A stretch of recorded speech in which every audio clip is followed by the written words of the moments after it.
Hi friends, அஸ்ஸலாமு அலைக்கும். இன்றைக்கி ஹஸ்பண்ட் வந்து டின்னருக்கு வந்து வெளியே ஹோட்டல்லேருந்து தான் வாங்கிட்டு வந்திருந்தார். என்னென்ன வாங்கிட்டு வந்திருந்தாருன்னா, பிரியாணி வாங்கிட்டு வந்திருந்தார். சிக்கன் பிரியாணி கேரளா ஸ்டைலில் ஒயிட் புலாவ் மாதிரி. டேஸ்ட் வந்து நார்மலாக சூப்பராக இருந்துச்சு.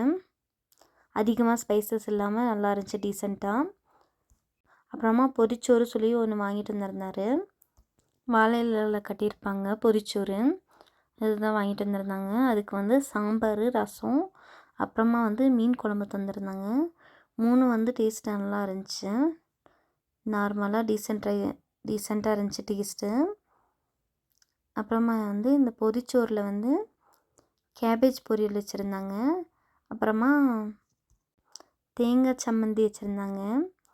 பின்ன முட்டை வந்து ஆம்லேட் பண்ணி வச்சுருந்தாங்க. அப்புறமா லெமன் ஊறுகாய் வச்சுருந்தாங்க.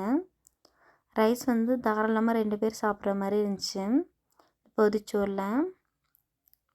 ஆனால் எல்லாமே மிக்ஸ் பண்ணி ஒரு டேஸ்ட்டாக இருந்துச்சு. பின்ன சேனைக்கிழங்கு அதெல்லாம் இருந்துச்சு எல்லாமே. அதுக்கப்புறம் மோர் மிளகா வந்து ஒன்று வச்சுருந்தாங்க. இவ்வளோதான். டின்னர் சூப்பராக சாப்பிட்டு முடிச்சிட்டோம். Okay, thank you friends. அஸ்ஸலாமு அலைக்கும்.